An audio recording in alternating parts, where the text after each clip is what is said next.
2,01,29,032 এই ভিডিওটা যে সময় রেকর্ড করা হচ্ছে তবে থেকে ঠিক এত বছর সময় লেগে যাবে chairman and MD of the Reliance industry limited Mukesh আম্বানির সমস্ত টাকা শেষ হতে তিনি যদি এভারেজ ইন্ডিয়ান স্যালারি 3,27,500 টাকা প্রতি বছর ব্যয় করেন। যদি অন্যভাবে বলা যায় তাহলে একজন এভারেজ ইন্ডিয়ান স্যালারির ব্যক্তি যদি প্রতি বছর তার ইনকামের 50%ও সঞ্চয় করে থাকেন তাহলে ওনার প্রায় 4 কোটি বছর সময় লেগে যাবে মুকেশ আম্বানির নেট ওয়ার্থের সাথে ম্যাচ করতে। কিন্তু মুকেশ আম্বানি পৃথিবীর 6th richest পারসন, কিন্তু আমরা পৃথিবীর সবচেয়ে ধনী ব্যক্তি তো সবাই হতে পারবো না, কিন্তু কোটিপতি হওয়ার স্বপ্ন বা ফাইন্যান্সিয়ালি ফ্রি হওয়ার স্বপ্ন আমরা অনেকেই দেখি। কিন্তু আমরা এই সব কিছু কেন সময়ের সাথে তুলনা করে দেখছি? কারণ একজন ধনী ব্যক্তি নিজের ধন সম্পত্তি পরিমাপ করে সময় দিয়ে। কিভাবে? আপনি যদি আজ উপার্জন করা বন্ধ করেন তবে আপনি কত দিন, বছর, মাস সার্ভাইভ করতে পারবেন সেটাই হচ্ছে আপনার ধন সম্পদের পরিমাপ। অর্থাৎ একজন ধনী ব্যক্তির কী পরিমাণ ওয়েলথ আছে সেটা হচ্ছে তার পরিমাপ। ধরুন দুই বন্ধু আছে, দুই বন্ধুই সেম টাকা উপার্জন করে, অর্থাৎ তাদের বছরের ইনকাম সেম। প্রথম বন্ধু যে পরিমাণ টাকা বছরে খরচা করে দ্বিতীয় বন্ধু তার অর্ধেক খরচা করে। তাহলে এক্ষেত্রে দেখা যাচ্ছে দুই বন্ধুর ইনকাম সমান হলেও যেহেতু তাদের একজনের খরচা অনেকটা কম সেহেতু সে হচ্ছে প্রথম বন্ধুর তুলনায় বেশি ধনী। বেশি ধনী কারণ কি? কারণ তার যদি আজকে জব চলে যায় সে বেশি দিন সার্ভাইভ করতে পারবে। Rich dad and poor dad এটা one of the best book for beginners who want to understand money, যারা ফাইন্যান্সের ব্যাপারে জানতে চায়, ফাইন্যান্সিয়ালি এডুকেট হতে চায়। এই বইটা কাদের জন্য? এই বইটা তাদের জন্য যারা টাকা কীভাবে ম্যানেজ করতে হয় সেটা বাড়িতে, স্কুলে, কলেজ লাইফে কখনো সেভাবে শেখেননি, যারা জানতে চায় কীভাবে টাকা পয়সা ম্যানেজ করা উচিত, এটা তাদের জন্য। এই বই যে ফাইন্যান্সিয়াল এডুকেশনের কথা বলা আছে সেটা ব্যাপারে আমাদের এডুকেশন সিস্টেমে সেভাবে কখনো আলোচনা করা হয় না। এই ভিডিওতে আমরা সেই সমস্ত ফাইন্যান্সিয়াল এডুকেশন নিয়ে আলোচনা করব যা এই বইয়ে উল্লেখ করা আছে, যা আমাদের ধনী হওয়ার ধারণা চেঞ্জ করতে বাধ্য করে এবং ফাইন্যান্সিয়ালি ফ্রি হওয়ার জার্নিতে আমাদের অনেকটাভাবে গাইড করবে। Rich dad and poor dad এই বইটা লিখেছেন রবার্ট কিওসাকি, যিনি একজন এন্টারপ্রেনিউর, ইনভেস্টর, এডুকেটর এবং তিনি বিলিভ করেন যে এই পৃথিবীতে এখনও অনেক এন্টারপ্রেনিউরের দরকার যার নতুন জব ক্রিয়েট করবে। এই বইতে অথর তার দুই বাবার সম্পর্কে কথা বলেছেন। একজন হচ্ছে তার নিজের বাবা, যিনি গ্র্যাজুয়েটেড স্কলার এবং কলেজের প্রফেসর, কিন্তু তিনি না লাইফে কীভাবে টাকা ম্যানেজ করতে হয় সে ব্যাপারে কিছু জানতেন না। ইনিই হচ্ছেন অথরের পুয়ার ড্যাড। তিনি লাইফে কখনো নিজের ওয়েলথ বানাতে পারেননি, বরং তিনি তার পুরো লাইফ অনেক ঋণে জড়িত ছিলেন। আর অন্যদিকে অথরের আরেকজন বাবা, যে তার নিজের বাবা নয়, তার হচ্ছে বন্ধুর বাবা, যিনি high school drop out, 8th fail, কিন্তু তিনি প্রচুর ধন সম্পত্তি জমিয়েছিলেন বা প্রচুর ধন সম্পত্তির মালিক হয়েছিলেন। ইনি হচ্ছেন অথরের রিচ ড্যাড, যার কাছ থেকে অথর ফাইন্যান্সিয়ালি ফ্রি কীভাবে হতে হয় সেটা শিখেছিলেন। তার এক বাবার বলার অভ্যাস ছিল যে আমি এটা অ্যাফোর্ড করতে পারি না। তার আরেক বাবা বলতেন তুমি এটা কীভাবে অ্যাফোর্ড করতে পারবে সেটা নিজেকে জিজ্ঞাসা করো। তার এক বাবা বলতেন যে মন দিয়ে পড়াশোনা করো যাতে তুমি একটা ভালো কোম্পানিতে কাজ পাও। আর অন্যদিকে তার আরেক বাবা বলতেন মন দিয়ে পড়াশোনা করো যাতে তুমি একটা ভালো কোম্পানি কিনতে পারো। একদিকে তার এক বাবা যখন টাকার ব্যাপারে সবসময় সেফ ডিসিশন নিতে বলতেন, তখন তার অন্য বাবা বলতেন টাকার ব্যাপারে কীভাবে রিস্ক ম্যানেজ করতে হয় তা শেখো। একদিকে তার বাবা মনে করতেন নিজের বাড়ি হচ্ছে একজনের সব থেকে বড় অ্যাসেট, কিন্তু তার অন্য বাবা মনে করতেন যে নিজের বাড়ি কখনো অ্যাসেট নয়, এটা একটা লায়াবিলিটি। একজন মনে করতেন মানি ডাজন্ট ম্যাটার, কিন্তু আরেকজন মনে করতেন মানি ইজ পাওয়ার। টাকা পয়সা এক ধরনের ক্ষমতা, কিন্তু তার থেকে বেশি ক্ষমতাশালী হচ্ছে ফাইন্যান্সিয়াল এডুকেশন। টাকা পয়সা যাই আসে, কিন্তু তুমি যদি জানো কীভাবে টাকা পয়সা কাজ করে তাহলে তুমি সহজেই নিজের ওয়েলথ বানাতে পারবে, সেটা তোমাকে লাইফে জিরো থেকে শুরু করতেই হোক না কেন। Broke is temporary but poor is eternal. অর্থাৎ এই বইয়ে অথর তার দুই বাবাকে নিয়ে নিজের লাইফ স্টোরি আলোচনা করেছেন, যে কীভাবে অথরের নিজের বাবা লাইফে সব কিছু ঠিকঠাক করা সত্ত্বেও সারা জীবন গর্বিত হয়ে গেছেন, আর তার রিচ ড্যাড, যিনি একটা স্কুল ড্রপ আউট, সেটা হওয়া সত্ত্বেও কীভাবে তিনি লাইফে হাইলি সাকসেসফুল হয়েছেন। এই বইতে যে 6টা লেসনের কথা বলা আছে যেগুলো আমাদের সবার জন্য শেখা হাইলি ইম্পর্টেন্ট, এবং আমরা এক এক করে এই 6টা লেসনকে নিয়ে আলোচনা করব। এই ভিডিওতে আমরা 3টে লেসন নিয়ে আলোচনা করব এবং নেক্সট পার্টে আমরা বাকি 3টে লেসন নিয়ে আলোচনা করব। First lesson, rich don't work for money, money works for them. যারা গরিব বা মিডল ক্লাস ফ্যামিলি থেকে বিলং করে তারা টাকার জন্য সারা জীবন কাজ করে যান, কিন্তু অন্যদিকে যারা রিচ তারা টাকার জন্য কাজ করে না, টাকা তাদের জন্য কাজ করে। এখন আমাদের মনে প্রশ্ন আসতেই পারে যে টাকা কীভাবে একজনের জন্য কাজ করতে পারে। তার আগে আমরা জানি যে যারা গরিব বা মিডল ক্লাস ফ্যামিলি থেকে বিলং করে তারা কীভাবে সারা জীবন টাকার জন্য কাজ করে যায়। আমরা বেশিরভাগ এই দুই ধরনের ক্লাস থেকেই বিলং করি। কোনোভাবে একটা গভর্নমেন্ট জব বা প্রাইভেট জব জোগাড় করতে পারলেই সমাজ আমাদের উপর সাকসেসফুলের ট্যাগ লাগিয়ে দেওয়া হয়। আর একবার জব পাওয়ার পরে আমরা নিজে থেকে গ্রো হওয়া বন্ধ করে দিই। আমরা ভাবি লাইফ তো সেফ। আমরা বিভিন্ন বাজে খরচা করা শুরু করে দিই। দামি জামা প্যান্ট, ঘড়ি, সানগ্লাসেস, মোবাইল ফোনস, ভ্যাকেশনে যাই।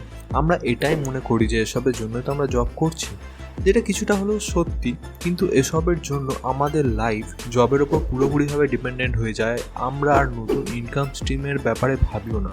We get into a comfort zone, যেখান থেকে বেরিয়ে আসা প্রায় অসম্ভব হয়ে পড়ে আমাদের পক্ষে।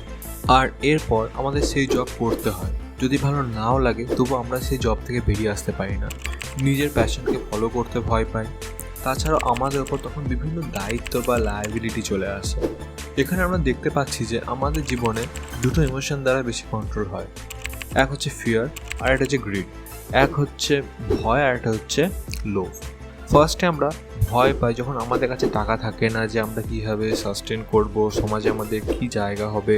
পরে যখন আমরা ইনকাম শুরু করি তখন আমরা লাক্সারি লাইফ লিড করার চেষ্টা করি, যেটাকে স্ট্যাটাস ড্রিভেন সোসাইটি বলে থাকি, and this is the rat race. কিন্তু যারা লাইফে কিছু বড় করে তারা সবসময় খেয়াল রাখার চেষ্টা করে তাদের ডিসিশন যেন ফিয়ার আর গ্রিড এই দুটো ইমোশন ড্রিভেন যেন না হয়। তারাও অনেক জব থেকে নিজেদের লাইফ শুরু করে, কিন্তু তারা জবের উপর ডিপেন্ডেন্ট হয়ে যায় না। তারা তাদের ইনকাম স্মার্টলি ইনভেস্ট করে। কোথায়? তারা নিজেদের স্কিল এনহ্যান্স করে। তারা ভাবে কীভাবে জবের সাথে আরও অনেক কিছু বিজনেস করা যায়, কীভাবে নিজেদের ইনকাম স্ট্রিমস বাড়ানো যায়। তারা লাইফে ইনকাম করতে শুরু করলে সেই জায়গায় স্টাক থাকে না। They continuously grow skill wise, income wise and as a human being. এখন আমাদের মনে প্রশ্ন থাকবে, তাহলে তারাও তো টাকার জন্যই কাজ করে, টাকা কীভাবে তার জন্য কাজ করলো? এবং এটা একদম ঠিক, তারা টাকার জন্য কাজ করে, কিন্তু সারা জীবন নয়। যখন কেউ একটা বিজনেস শুরু করে তখন সে নিজে সমস্ত কাজ করে, গুডস রিসোর্সিং, প্যাকেজিং, ডেলিভারিং ইত্যাদি। কিন্তু স্টেপ বাই স্টেপ সে ডেলিগেট করতে থাকে তার সমস্ত কাজগুলোকে, এবং একটা টিম বানিয়ে ফেলে যে সমস্ত এই কাজগুলোকে মেনটেন করবে বা দেখাশোনা করবে।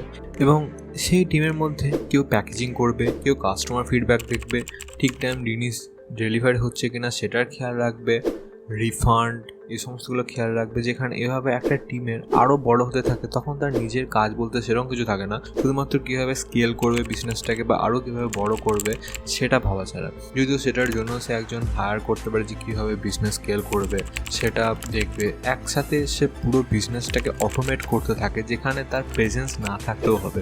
This is how money works for rich. প্রথমত তারা নিজে শুরু করে সমস্ত কিছু, পরে সমস্ত কিছু অটোমেট করে বা আউটসোর্স করে, যাতে ওই বিজনেসে তাদের ইনভলভমেন্টটা কমে যায়, অথচ সেটা দিন দিন বাড়তেই থাকে। Second lesson, financial literacy is not about how much money you make, it is how much money you keep. আমরা লাইফে সবাই অনেক টাকা ইনকাম করতে চাই, কিন্তু কীভাবে টাকা কামানো উচিত, কীভাবে প্যাসিভ ইনকাম স্ট্রিমস আছে, কোথায় ইনভেস্ট করা উচিত, এই ব্যাপারে সেভাবে আমরা পড়াশোনা করি না। কিছু ইউটিউব ভিডিওস দেখে নিলে, কিছু বন্ধু বা ফ্যামিলি মেম্বার্সের কাছে আমরা অ্যাডভাইস নিই, এবং ওরাও যা করে আমরাও সেই সেম বা সিমিলার কিছু করি। অথরের কথায় টাকার থেকেও বেশি ইম্পর্টেন্ট হলো টাকা কীভাবে কামানো উচিত তা জানা, ফাইন্যান্সিয়ালি এডুকেট হওয়া।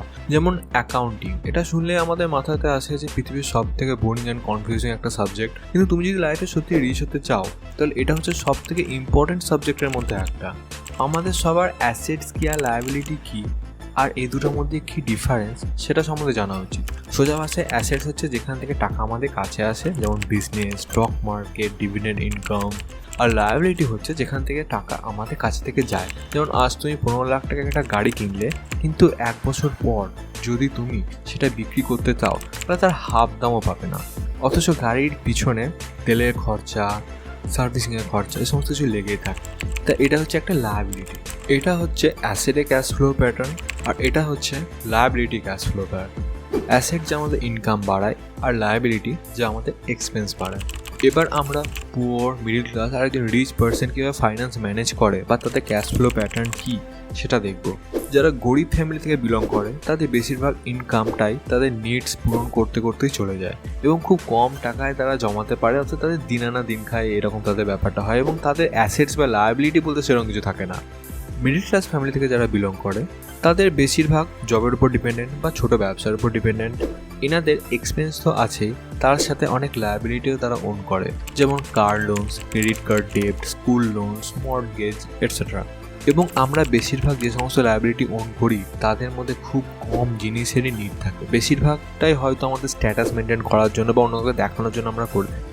কিন্তু যারা রিচ মাইন্ডসেট রাখেন তারা বিভিন্ন এক্সপেন্স লায়াবিলিটি ওন করেন, কিন্তু সেই লায়াবিলিটি যাতে ইন ফিউচার তাদের উপর বোঝা না হয় তার জন্য তারা সেই সমস্ত পরিমাণ অ্যাসেটস ওনও করে থাকেন, যেমন real estate property, stocks, bonds, intellectual property, বিভিন্ন বিজনেস। তাদের এক মাসের খরচা আমাদের এক বছরের খরচার থেকেও বেশি, কিন্তু সেই খরচার টাকা তাদের অ্যাসেট থেকে আছে, আর সেই অ্যাসেটসের ভ্যালু বছর বছর বাড়তেই থাকে।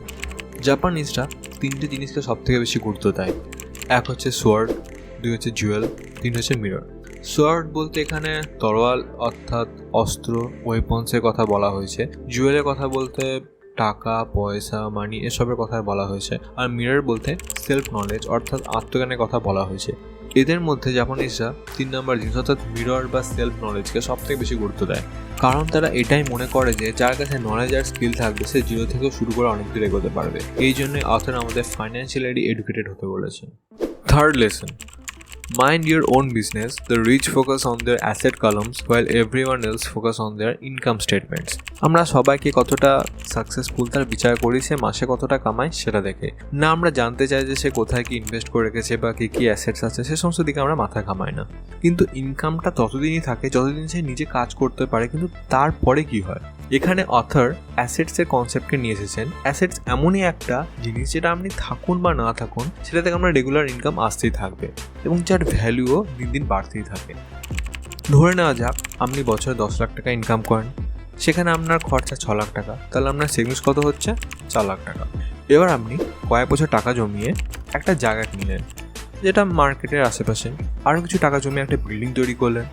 এবার আপনি সেই বিল্ডিংটাকে ভাড়া দিলেন একজনকে যে ওখানে তার বিজনেস করবে। কারণ এখানে বিজনেস করবে এমন একজনকে ভাড়া দেওয়ার কথা কেন বলছি, কারণ একটা কমার্শিয়াল প্রপার্টির রেন্ট একটা রেসিডেন্সিয়াল প্রপার্টির থেকে সবসময় অনেক বেশি হয়। এবার আপনি প্রত্যেক মাসে সেখান থেকে রেন্ট পেতে থাকবেন, আপনি প্রতি বছর 10% হারে রেন্ট বাড়াবেন সেটারও এগ্রিমেন্ট করে নিয়েছেন। সময়ের সাথে সাথে আপনার ওই জায়গার মার্কেট ভ্যালুও বাড়তে থাকবে। 5 থেকে 6 বছরের মধ্যে আপনি ওই জায়গা কিনতে, বিল্ডিং বানাতে যা টাকা লাগিয়েছেন সমস্তটা প্রায় রিকভার করে নিতে পারবেন। এবার আপনার কাজ শেষ, এখন ওটা আপনার কাছে একটা অ্যাসেট, কারণ না আপনাকে প্রত্যেক মাসে রেন্ট পাওয়ার জন্য কিছু করতে হচ্ছে, আপনার এটাকে একটা প্যাসিভ ইনকাম হয়ে গেল যেখানে আপনার ইনভলভমেন্ট ছিল। এখন আপনি এই রেন্টের টাকা জমে কিছু স্টক কিনলেন যা ডিভিডেন্ড পে করে, এখন এটা আপনার কাছে আর একটা অ্যাসেট। এবার আপনি রেন্ট আর ডিভিডেন্ড ইনকামের টাকা জমিয়ে আরও বিভিন্ন জায়গায় ইনভেস্ট করতে পারেন যেখান থেকে রেগুলার ইনকাম আপনার আসতে থাকবে। এইভাবেই অ্যাসেট কাজ করে, আর এই জন্যই যারা রিচ মাইন্ডসেট রাখেন তারা অ্যাসেট বাড়ানোর দিকে বেশি ধ্যান দেয়, যেখানে তাদের ইনভলভমেন্টের দরকার হয় না কিন্তু রেগুলার ইনকাম আসতে থাকে, এবং তারা তাদের ইনকাম ইনভেস্ট করে অ্যাসেট বাড়ানোর জন্য, আর সেই অ্যাসেট ইন লং রান তাদের রেগুলার ইনকাম পে করে। এই ভিডিওতে আমরা 3টে লেসন নিয়ে আলোচনা করলাম, বাকি 3টে লেসন নেক্সট পার্টের জন্য। কিন্তু এই বই রিভিউ কখনো একটা বইয়ের অল্টারনেটিভ হতে পারে না। আমি তোমাদের সবাইকে রিকোয়েস্ট করবো লাইফ হাইলিস অন্তত একবার এই বইটা পড়তে। বইটার প্রাইস এমন কিছুই না, 200 টাকারও কম প্রাইসে তোমরা আমাজন বা ফ্লিপকার্ট বা যে কোনো ই কমার্স ওয়েবসাইটে তোমরা পেয়ে যাবে।